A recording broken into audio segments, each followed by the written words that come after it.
Good evening, ladies and gentlemen. How's everybody doing this evening? Good. I feel like I'm going to step over here so you guys can see me. I'm not that tall. So welcome again. As this young lady introduced me, I am June Archer. Originally born and raised in Hartford, and grew up in Windsor. So I spent a lot of time in this great city of Hartford. And tonight, I just want to share a few things with some of the young people here, as well as some of the adults, because I feel what I have to tell you tonight is going to motivate and inspire you to dream. Before I get started, just a show of hands, how many people believe that dreams come true? Right, so about 99.9% of us in this room believe that dreams come true. So I'm going to tell you something though. A lot of us get to a certain point and we forget that dreams come true. Right? And the reason why we forget that these dreams come true is because life tends to get in the way. Right? So young people, you'll get to realize this later on in life, but you grow up and you get a job, you get a 9 to 5, and you start to raise a family, you try to do the best thing for your family. And within doing that, you forget about some of the things that you wanted to do earlier in life. So for me, I'm going to take you back just a few years, if you don't mind. I'm going to take you back just a few years. In high school, I was a kid, while everybody was trying to be Michael Jordan, I wanted to be Michael Jackson. All right? So I would dance and sing with a couple of friends of mine every opportunity that we got. And when you realize that there's something that you're really passionate about and you really love, when you have this thing that when you wake up and fall in love with it again and again every day, you realize that it's more than just a passion. It's something that's in your spirit. It's something that's in your soul. And you could go and you could get a job and work from 9 to 5, 15, 20 years, get your pension, but I can tell you this, that dream, that passion that wakes you up every day will never leave your soul until you find a way to get it out and express it. I had the opportunity to get a record deal at a very young age. And I had the opportunity right out of high school to work at Cigna. One of my friends that was in the group, his mother worked at Cigna. She was a manager. And she said, well, when you graduate, you're gonna start working at Cigna. You give me your resume and we're gonna get you going. The day that you graduate, the next day, you're going to work at Cigna. All the while, she knew that my dream was to be on that stage singing and dancing with her son. But she saw something in me that each step along the way in my life, there were mentors. And we're going to get back to that word, mentor. There were mentors at each stop along this journey that saw something that was greater in me than sometimes I could see myself. There was a young lady by the name of Mrs. Knapp, who was our show choir teacher. Some of you guys know it as, what do they call it now? Glee, right? We had show choir. And it was just an awesome experience for me because the first period of the day in high school, we got to sing and dance. And I told you, we were falling in love with this thing called music. And we were dancing Michael Jackson. When we got to that class, every morning we were beginning to develop the skills to perform. Not only to sing and dance, but to perform. And we took those skills and we took that dream and that passion, and in, say about 11th grade, we found ourselves competing in talent show after talent show. High school talent show, college talent shows, and we would win. Every contest that we would get into, we would win. I remember singing and dancing when it was 90, 95 degrees, 100 degrees out. We were singing in Berry Circle. We were singing on my mother's driveway. We were singing one of my group members on their porch on Adams Street.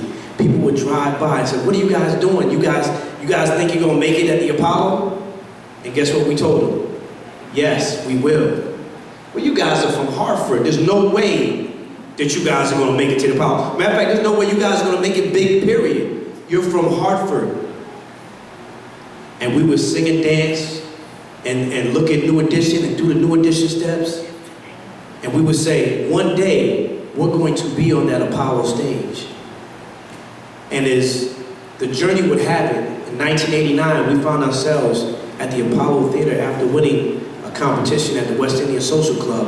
And the prize was, the first prize winner gets a trip to the Apollo Theater to perform on the stage. Now, part of this story is going to talk about not giving up. The person that came in second place that night and didn't have the opportunity to go to the Apollo was a young lady who we grew up with. Her name is Anika Noni Rose. Right? So if you fast forward a couple of years, we go to the Apollo Theater week after week, Wednesday after Wednesday, and we kept telling ourselves, we are going to get a record deal. When people at the Apollo will look at us and say, where are you guys from? Hartford. Hartford? Where's Hartford? They cow tip up there? We said, no. We just some young people just trying to really make it. And then they said, are there any black people in Hartford? And we said, most certainly. There's a bunch of us that we just talented folk. And week after week, for 20 weeks, we were at that Apollo stage. The first time we went there, we got booed. And we had to fight through it just not to listen to the static noise that was around us and put on our horse blinders, because we knew this was an opportunity that we did not want to miss, to be on that stage. And we saw it time and time again, Sunday night on NBC. As soon as they came out and they hit a wrong note, the Sandman was in, and all you heard was, "Ring!"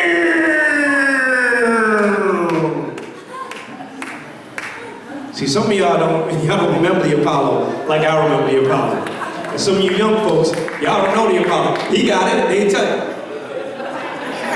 Get him out of here, right? So, it wasn't until another mentor by the name of Ralph Cooper Jr. came to us and said, listen, I think if you guys just do these simple things, I think you guys can get to the next level. I want to introduce you to a few key people. And we started meeting artists like Keith Sweat, Bell Biv DeVoe, Guy, Teddy Riley, Bismarcky, Hank and Keith Shockley, Kwame. Some of these guys you may not know. MC Light, LL Cool J, right? When you're around people that are doing what you want to do and they're doing it at the highest level, you have nowhere to go but up. But you have to surround yourself with like-minded people who are doing great things.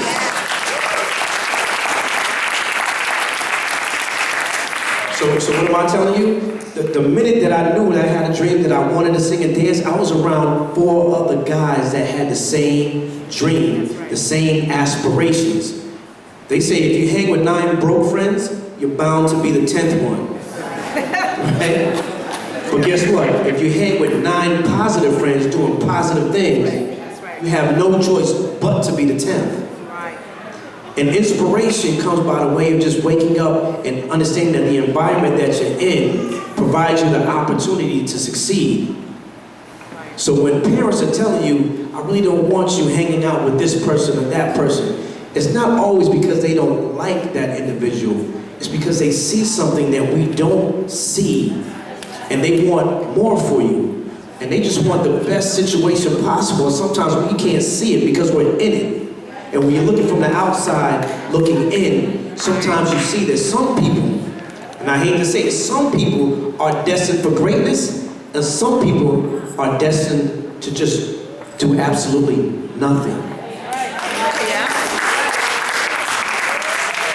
So, we had the opportunity to meet these people. We went on and we got a record deal.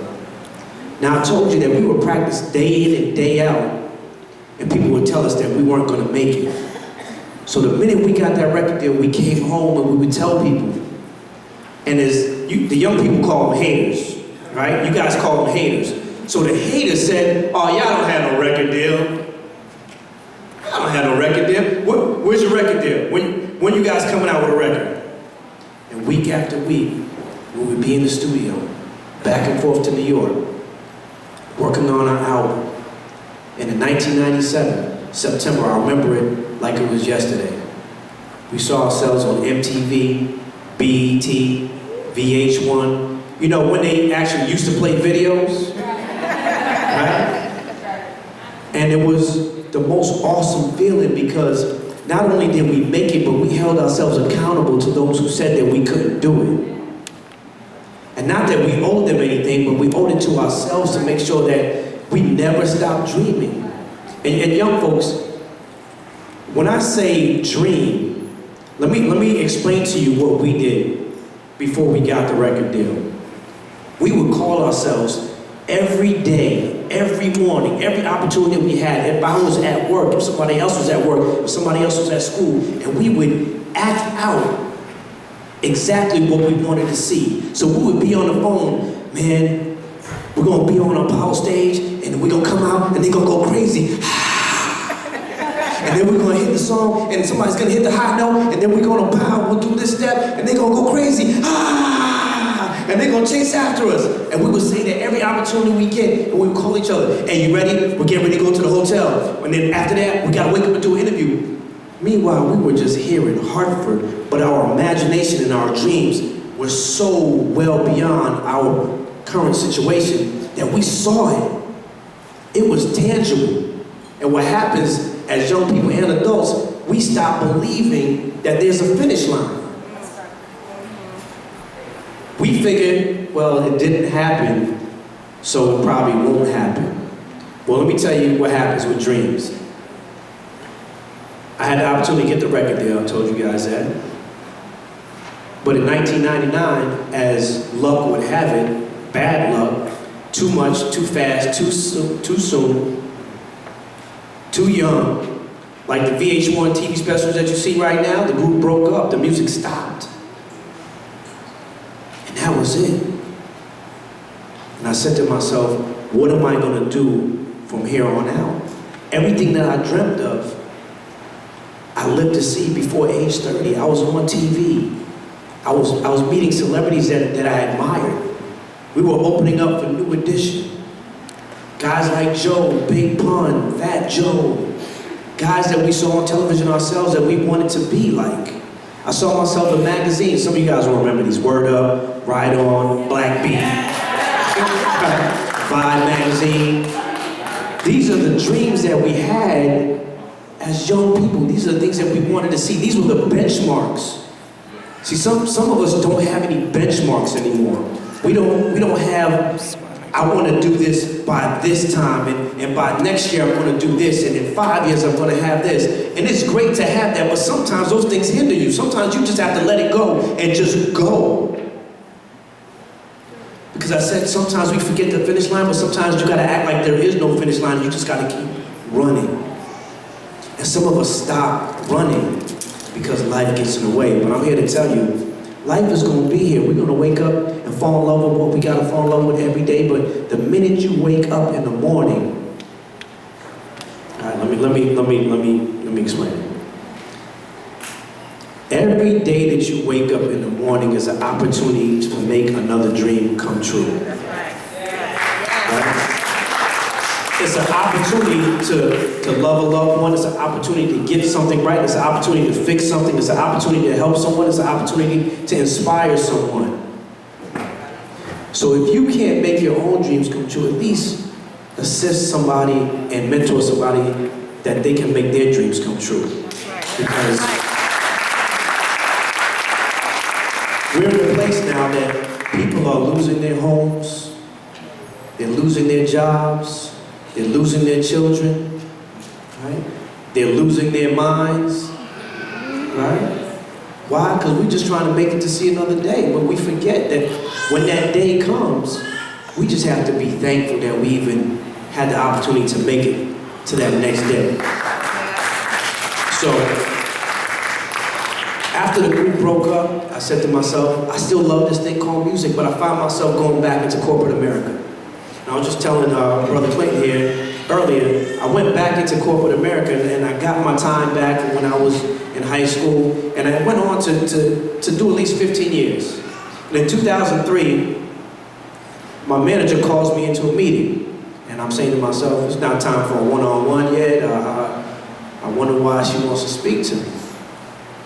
She calls me into the conference room and she says, June, I want you to give you a 2 weeks notice. And that movie that's at the end that rewinds all the way back to the beginning, so you can kind of figure out what happened at what time and when it happened. I'm trying to figure out, what did I do wrong? Like, where did I go wrong in this process? I'm doing what I'm supposed to be doing, having my head down, getting my work done. And she said to me, you don't belong here. Here's another mentor. You don't belong here. You're doing your work, but you're not here. You're focused on other things, and you're not here. This is not your dream. This is not your reality. Take the time to figure out what you want to do. Follow your dreams and make that happen. And I took that advice and I went back into the music business and had the opportunity to not only A&R, meaning work with artists such as Chris Brown, Omarion, Mario, Jay-Z, 50 Cent, but I also had the opportunity to run a label and had the experience of being the president of a label, which was a dream come true, because who would have thought that the young boy from Hartford, Connecticut would not only make it in the music business, would also run a record label at the highest point that we can actually make it happen. And at that point, I realized there was more to it than that, because I started getting tired of what the music was sounding like and what the artists were doing. I was outgrowing the environment. So I started looking to people like Ian Lavon Zahn and some of the motivational speakers. And I said to myself, I have to find a way to encourage and inspire these young people and older people to live and dream again, because we're losing focus of what is really important in life. And one day I woke up and I'm looking on Facebook and I'm seeing the negativity that's going on, and people airing out dirty laundry, and people waking up and telling the people on their timeline that they hate their jobs, right?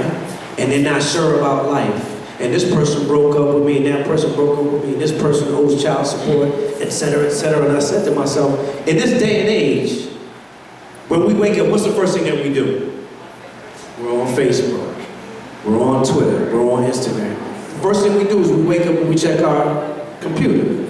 Right? So why in the world do you want to wake up to negativity the first minute of the day that you're here to live to see another day? So I said to myself, either I'm going to get off of social media, or I'm going to try to change the 5,000 friends around me. And I started to put out these quotes called Today's Keys to Success. And all I wanted to do was inspire people to change their thinking, to think glass half full instead of glass half empty. To think that today that you woke up is a day to fulfill another dream, to hug a loved one, to tell them that you love them. And it wasn't until a handful of people would inbox me and say, I think you should write a book. I love your quotes. I put them on my refrigerator. I read them to my child before he goes to school. I put them up at work for my coworkers to see. You should write a book. And I said to them, I'm not an author. All I want to do is get people to change the way they think. And more people kept telling me, you should put this in a book. And I just said to myself, I have to be obedient. And I put it into a book form. And I told you, dreams, when they're fulfilled, they don't stop. So this past January, I am now a proud author of a book called Yes, Every Day Can Be a Good Day.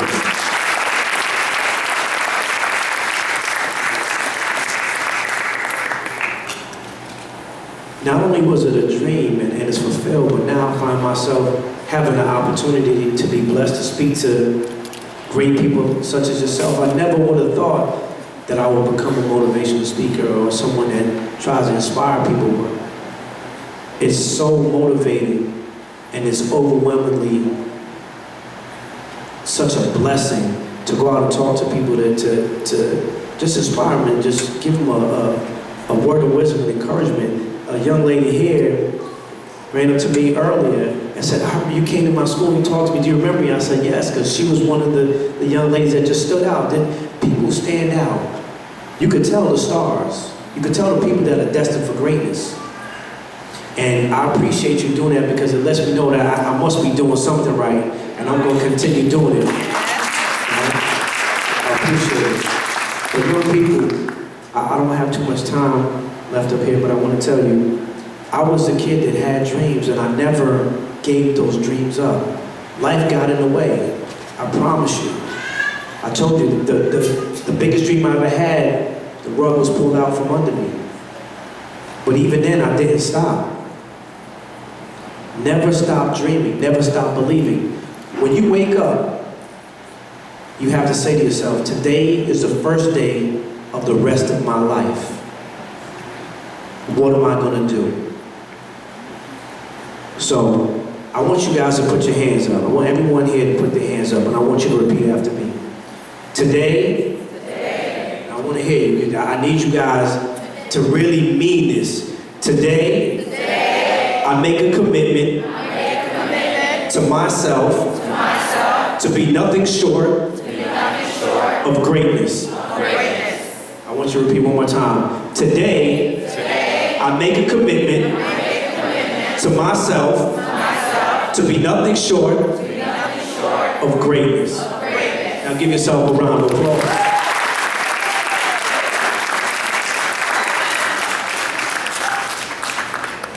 I hope that you guys will hold me accountable to continue to do what I'm doing, because I promise you that I'm going to do my best to not only encourage young people here and older people alike, but I'm going to try to take this thing to the highest levels possible. And I tell people, don't just try to be local, try to be global. My name is June Archer. Thank you so much. God bless you.